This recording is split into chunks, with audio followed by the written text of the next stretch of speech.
Imagine-toi face à une personne qui ne te respecte pas et, au lieu de répondre avec colère ou douleur, ressentir simplement de la paix et une force intérieure inébranlable. Le bouddhisme nous offre une voie où l'irrespect ne te définit pas, il t'enseigne. Aujourd'hui, tu vas découvrir comment laisser passer les paroles offensantes comme des vagues, comment protéger ta dignité sans te durcir et comment transformer le conflit en croissance. Si tu veux savoir comment désarmer celui qui ne te respecte pas à travers la sagesse bouddhiste, reste avec moi. Comment désarmer celui qui ne te respecte pas? Nous avons tous ressenti un jour la douleur de l'irrespect. Cela peut prendre la forme d'une parole blessante, d'un geste qui nous exclut, ou d'une attitude qui nous fait sentir petits. Quand quelqu'un ne nous respecte pas, la première réaction est humaine. Se fâcher, se défendre, rendre coup pour coup. C'est comme si une étincelle s'allumait en nous, réclamant du feu. Mais que se passe-t-il si nous choisissons de ne pas répondre sur le même ton? Que se passe-t-il si, au lieu d'alimenter ce feu, nous l'étouffons jusqu'à ce qu'il s'éteigne de lui-même? Le bouddhisme nous enseigne que nous ne sommes pas esclaves de ce que les autres nous font subir. Nous possédons un espace intérieur de liberté que personne ne peut toucher, à condition d'apprendre à le cultiver. La véritable force ne réside pas dans celui qui crie le plus fort, mais dans celui qui choisit de ne pas se laisser emporter par la tempête de l'autre. Celui qui sait garder sa paix au cœur du chaos a déjà remporté une victoire bien plus grande que n'importe quelle dispute.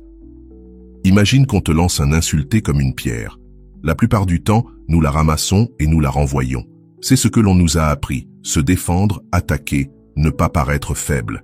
Mais il existe une autre voie, décider de ne pas ramasser cette pierre, la laisser au sol et continuer ton chemin. Ce choix ne fait pas de toi une personne faible. Au contraire, il prouve que tu gardes le contrôle de ton intérieur. Désarmer celui qui ne te respecte pas ne signifie pas l'humilier ou lui prouver que tu as plus de raison que lui. Cela signifie rompre la chaîne d'agression qui se nourrit de la réplique et qui peut durer toute une vie si on l'entretient. Une mauvaise parole entraîne une autre. Un mépris peut se transformer en vengeance et ce qui n'était au départ qu'un petit froissement devient un mur qui nous sépare. Désarmer, c'est refuser de participer à ce jeu. C'est montrer qu'il existe une autre manière de se relier aux autres, une manière qui ne passe ni par les cris, ni par le mépris. Beaucoup pensent que si tu ne réponds pas à l'irrespect, tu paraîtras faible ou naïf. Mais la vérité est que la vraie force ne se mesure pas à ta capacité de rendre un coup, mais à ta capacité d'empêcher ce coup d'atteindre ton cœur. Le respect véritable commence par toi-même. Quand tu te respectes profondément, tu n'as pas besoin que chaque mot des autres confirme ta valeur. La clé est de comprendre que celui qui t'insulte ne parle pas de toi, mais de lui, de ses peurs, de sa frustration, de son manque de paix intérieure. Ces paroles ne changent pas ton essence, ne détruisent pas ta dignité et ne touchent pas ce que tu es vraiment. Elles ne peuvent t'affecter que si tu leur donnes ce pouvoir. Avant de continuer, si tu n'es pas encore abonné à ma chaîne YouTube, je t'invite à le faire dès maintenant. En t'abonnant, tu seras informé de toutes mes nouvelles vidéos, ce qui te permettra de ne rien manquer de contenu précieux.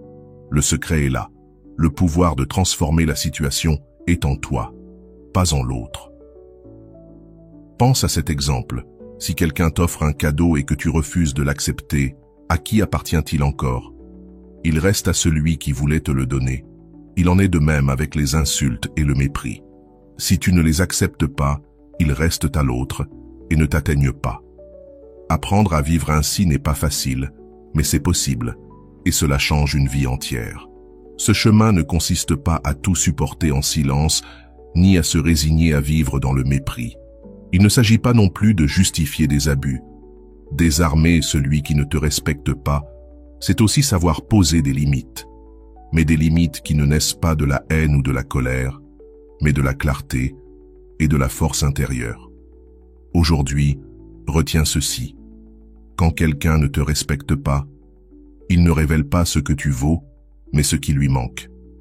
Si tu arrives à te le rappeler, à garder ton calme et ta dignité face à l'attaque, alors tu as déjà franchi le premier pas. Désarmer sans armes, vaincre sans combattre, transformer le conflit en une opportunité de paix. Et durant un instant, nous croyons avoir gagné. Mais cette victoire apparente cache un venin à l'intérieur. Car en agissant avec colère, même si nous nous sentons plus forts, en réalité, nous avons laissé l'autre nous entraîner à son niveau d'agression. Nous avons permis qu'il dirige nos actes. Le chemin de la non-vengeance propose quelque chose de beaucoup plus profond. Ne pas laisser le venin de l'autre devenir notre venin. Ne pas répondre avec la même énergie, mais avec une force différente, plus haute, plus claire. Cette force est celle qui désarme. Non pas parce qu'elle détruit l'autre, mais parce qu'elle brise la logique même de l'affrontement. Quand quelqu'un attend ta réaction violente et qu'il ne la reçoit pas, il se retrouve sans arme. C'est comme donner un coup de poing dans le vide. Une ancienne sagesse l'explique avec une image simple. Si tu allumes une torche pour brûler ton ennemi, au final c'est toi qui la portes. Et avant même d'atteindre l'autre, elle brûle déjà ta main. Voilà comment fonctionne la vengeance. Elle te consume en premier. Elle t'envahit de colère, de pensées sombres, de nuits sans sommeil à ressasser ce qu'on t'a fait. Et même si tu rends le coup, tu découvres que tu n'as pas trouvé la paix, seulement plus de vide. Le chemin de la non-vengeance, au contraire, est un feu différent, non pas celui qui détruit, mais celui qui éclaire. C'est transformer la blessure en enseignement. Quelqu'un t'insulte, et au lieu de laisser cela t'enfoncer ou te transformer en agresseur, tu en fais une opportunité de grandir en patience, en force et en clarté intérieure. Ainsi, ce qui était une attaque devient ton maître. Non pas parce que tu approuves ce que l'autre a fait, mais parce que tu as appris à l'utiliser pour te fortifier. Cela ne veut pas dire que nous devons tout laisser passer comme si de rien n'était. Cela ne veut pas dire que nous devons devenir un paillasson pour que les autres nous écrasent. Le chemin de la non-vengeance n'est pas la passivité. C'est agir depuis un lieu de calme et non depuis la colère. C'est la différence entre répondre avec haine et répondre avec fermeté.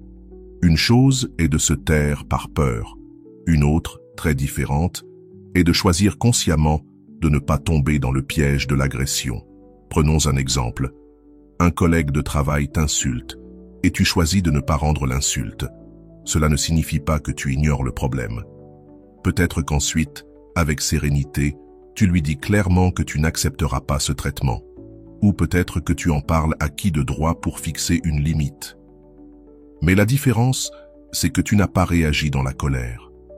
Tu l'as fait depuis la clarté, sans laisser l'offense définir ta réponse. Et là se trouve la véritable liberté. Le chemin de la non-vengeance est révolutionnaire parce qu'il change les règles du jeu. Normalement, nous vivons dans une logique de cause à effet. Tu m'offenses, je t'offense, tu m'humilies, je t'humilie. Cette logique peut durer des générations entières dans des familles, des peuples ou des nations. C'est de là que naissent les guerres, les rancunes transmises comme un héritage de père en fils. Mais quand quelqu'un choisit de ne pas répondre par la vengeance, il brise cette chaîne. Et ce geste, qui peut sembler petit, possède une force immense. Dans notre vie quotidienne, cette leçon peut sembler insignifiante. Ne pas répondre à une insulte, ne pas rendre un geste de mépris. Mais chaque fois que nous le faisons, nous rompons une chaîne de violence qui pourrait s'étendre bien au-delà. Nous affirmons « avec moi, ça s'arrête ». Et cela nous donne un pouvoir énorme, car ce n'est plus l'autre qui décide de la direction de notre vie. Il est vrai que ce chemin exige du courage. La vengeance est tentante, car elle semble donner un contrôle immédiat. Mais le vrai contrôle n'est pas de dominer l'autre, c'est de se dominer soi-même. Celui qui sait gouverner ses émotions possède une force qu'on ne peut lui arracher. Une force qui ne se mesure pas aux cris ni aux coups, mais à la dignité, à la clarté et à la paix intérieure. Le chemin de la non-vengeance nous invite à cultiver cette paix chaque jour, non seulement dans les grands conflits, mais aussi dans les petites choses, dans une dispute avec ton partenaire, dans le geste méprisant d'un conducteur, dans le collègue qui te parle mal. Chaque situation devient un entraînement. Chaque fois que tu choisis de ne pas tomber dans le piège de la réaction, tu renforces ce muscle invisible de la patience et de la liberté intérieure. Et petit à petit, tu découvres que le respect le plus important n'est pas celui qui vient de l'extérieur, mais celui qui naît en toi. Quand quelqu'un te manque de respect et que tu ne réponds pas par la haine, Tu te respectes toi-même. Tu choisis de ne pas devenir ce qu'on t'a fait. Voilà la plus grande victoire. Ne pas laisser le monde voler ta paix intérieure.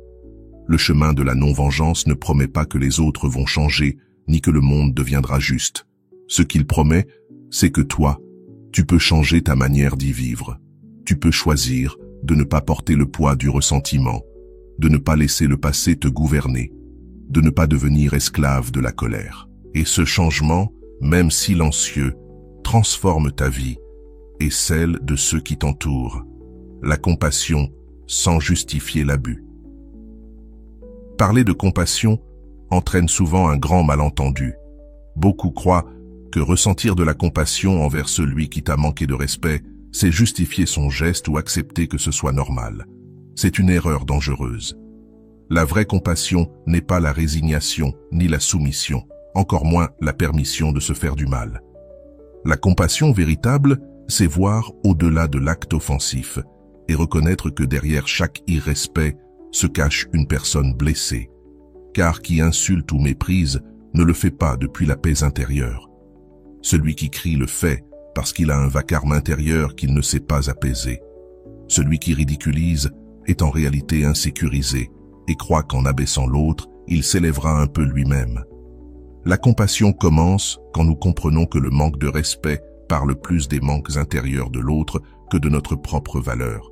Mais attention, comprendre la douleur de l'autre ne signifie pas tolérer ses abus.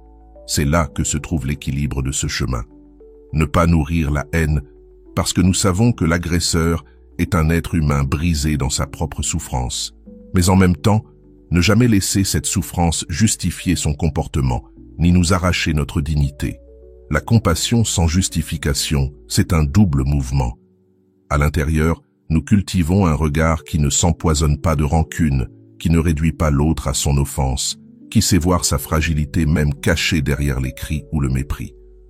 À l'extérieur, nous posons des limites claires. Nous protégeons notre espace et nous affirmons « jusqu'ici ». C'est ce juste équilibre qui nous permet de garder la paix intérieure sans tomber dans la soumission. Imaginons un proche qui te parle constamment avec mépris.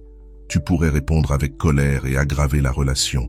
Tu pourrais aussi te taire par peur et accumuler de la rancune. Mais tu peux aussi pratiquer cette compassion lucide, comprendre que ces mots viennent de sa frustration, pas de ta valeur, et en même temps lui dire fermement que tu n'accepteras pas ce traitement. Tu ne l'attaques pas, tu ne l'humilies pas, mais tu ne lui donnes pas non plus le pouvoir de t'écraser. Cet acte de fermeté paisible est déjà un geste de compassion, parce qu'il n'ajoute pas plus de haine au monde et qu'il protège ta dignité. La compassion, ainsi comprise, n'est pas une faiblesse. C'est une force profonde qui demande du courage, car haïr est facile, il suffit de se laisser aller. Mais pardonner et poser des limites dans le calme exige une grande maîtrise intérieure. Et il y a quelque chose de libérateur. Quand tu pratiques cela, tu découvres que l'irrespect ne t'empoisonne plus comme avant. Non pas parce que tu deviens insensible, mais parce que ton regard a changé. Tu vois l'offense comme un reflet de la douleur de l'autre et tu ne l'absorbes plus. La compassion devient alors un bouclier invisible. Le venin lancé par l'autre n'entre pas, car tu ne le ramasses pas, et tu ne le renvoies pas non plus. Mais une fois encore, il faut le répéter. Compassion ne veut pas dire tolérer des abus répétés. Parfois, la plus grande compassion, c'est la distance. S'éloigner de quelqu'un qui nous blesse, même si c'est un proche, ce n'est pas un manque de compassion. C'est reconnaître que nous ne pouvons pas changer l'autre et que le plus sain est de ne pas continuer à nourrir une relation toxique. C'est aussi de la compassion envers nous-mêmes et envers l'autre, car en prenant nos distances, nous n'alimentons pas davantage le conflit. La compassion ne doit pas être une excuse pour la passivité. Elle est une force active qui nous permet de répondre avec dignité, sans perdre notre paix intérieure. En réalité, celui qui pratique la compassion sans justifier l'abus devient plus libre, parce qu'il ne dépend plus de ce que font les autres pour se sentir en paix. Il n'attend plus que les autres changent pour aller bien. Sa paix n'est pas conditionnée, car elle naît de l'intérieur, de la clarté de savoir qu'il peut toujours choisir comment répondre. Voilà la véritable liberté que propose le chemin bouddhiste. une liberté qu'aucun être humain ne peut nous arracher. Comment poser des limites sans perdre la paix intérieure? Poser des limites, pour beaucoup, semble inconfortable. Certains pensent que cela signifie affronter, créer des conflits, devenir dur ou insensible. D'autres, à l'extrême opposé, croient que la compassion consiste à tout supporter, même ce qui les détruit. Aucune de ces deux postures n'est juste. L'art de poser des limites, c'est protéger notre dignité et notre bien-être sans tomber dans la violence ni dans la colère. Défendre son espace intérieur sans perdre la paix. Car poser une limite n'est pas un acte d'égoïsme, mais un acte de respect. Se respecter, c'est reconnaître que tout traitement n'est pas acceptable, que tout comportement n'a pas à être toléré. Si quelqu'un nous manque de respect et que nous nous taisons par peur ou par habitude, nous envoyons le message que ce comportement est permis. Chaque fois que nous laissons faire, nous donnons l'autorisation implicite à l'autre de continuer. Poser des limites n'est pas punir l'autre, c'est se déclarer à soi-même. Je mérite le respect, et si je ne le reçois pas, je ne participerai pas au jeu de l'humiliation. Il faut comprendre que les limites doivent être posées dans la sérénité et non dans la colère. Un cri transforme la limite en attaque. Une parole calme, en fait, une barrière saine. Imagine une différence simple, le mur et la clôture. Le mur est élevé avec peur et ressentiment. Il bloque tout, même le bon. La clôture, elle, délimite avec clarté. Elle dit « Ici commence mon espace, là s'arrête le tien ». Elle n'élève pas la haine, mais elle rappelle qu'on ne peut entrer sans permission. Ainsi, poser des limites, c'est construire cette clôture invisible. Parfois, un simple geste suffit. Ne pas répondre à une provocation, se retirer d'une situation toxique.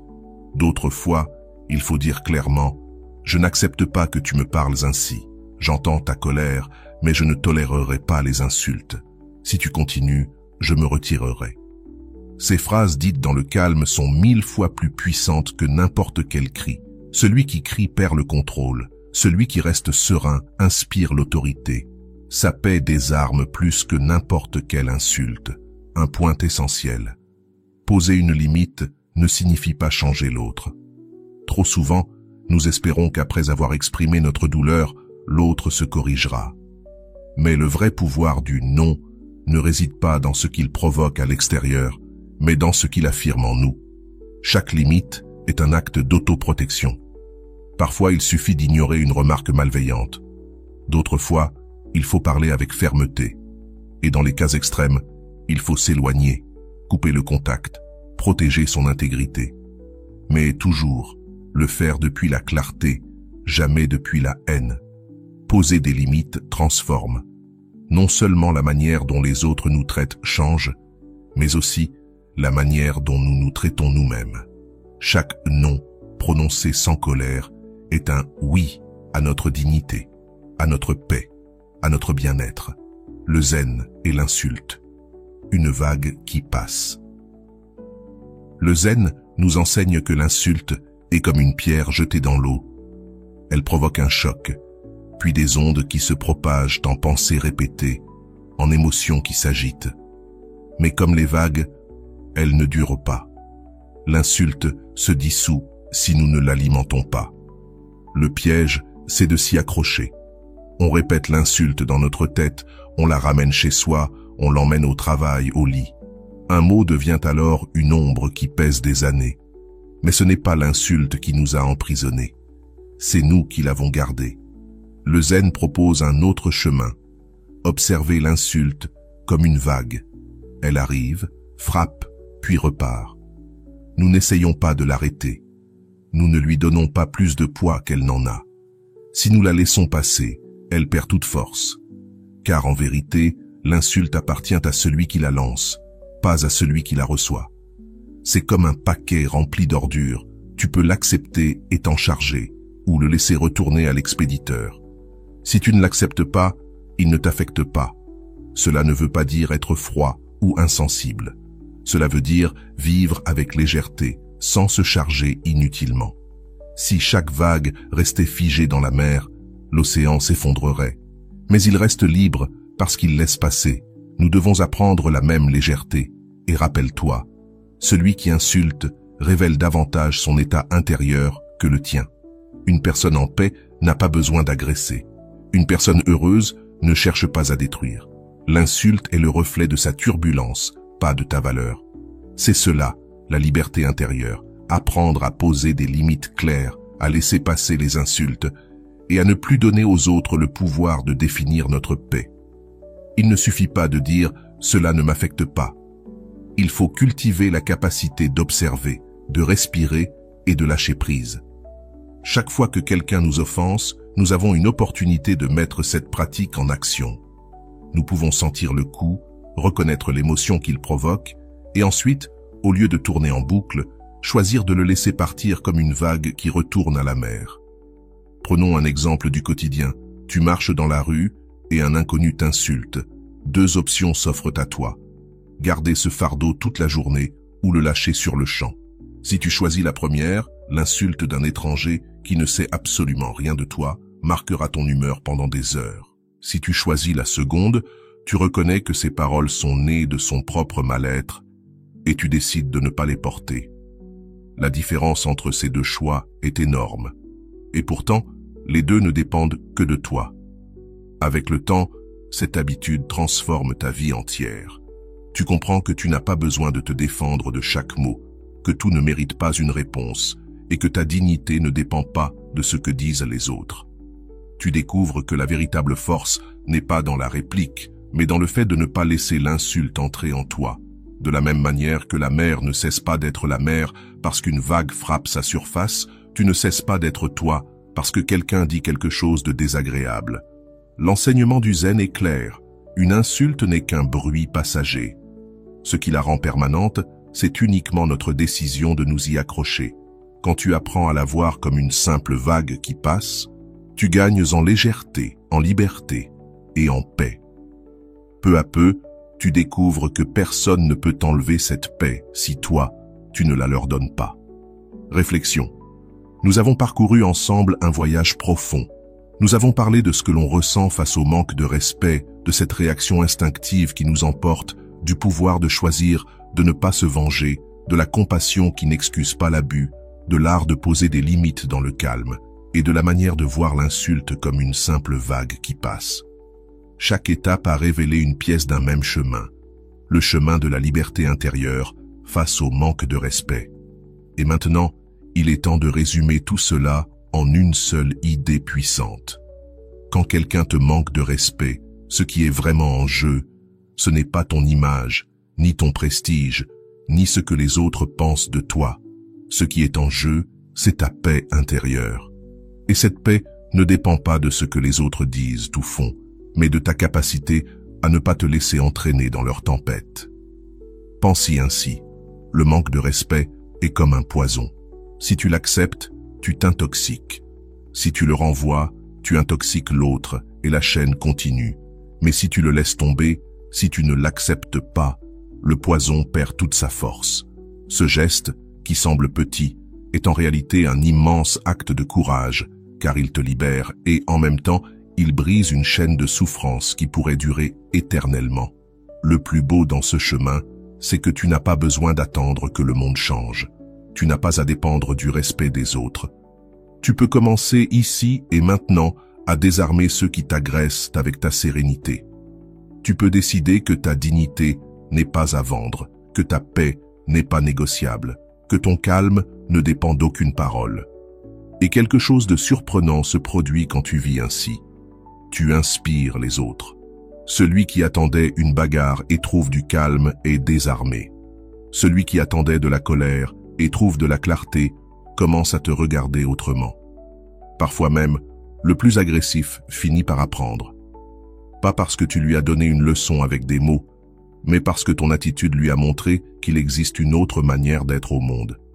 Cela ne signifie pas que ce sera toujours facile. Il y aura des moments où la colère te brûlera à l'intérieur, où il sera difficile de lâcher une insulte, où tu auras envie de répondre avec dureté. Et c'est normal, car tu es humain. Mais chaque fois que tu te souviens que tu peux choisir, chaque fois que tu décides de ne pas te laisser piéger, tu renforces une puissance plus durable que n'importe quelle réaction immédiate. La conclusion de ce voyage est une invitation. La prochaine fois que quelqu'un ne te respecte pas, arrête-toi une seconde. Respire. Souviens-toi de tout ce que nous avons partagé. Demande-toi, est-ce que je veux entrer dans son jeu ou est-ce que je préfère garder ma liberté? Est-ce que je veux porter son poison ou le laisser tomber? Ce simple instant de silence peut tout changer. Il peut être le début d'une vie plus légère, plus digne et plus libre. Et si ce message a résonné en toi, si tu sens qu'il peut aider d'autres personnes qui luttent elles aussi avec la douleur du manque de respect, je t'invite à partager cette vidéo, parce que le monde a besoin de plus de personnes capables de répondre avec calme, de plus de personnes prêtes à briser la chaîne de la vengeance, de plus de personnes qui refusent d'être emportées par la colère.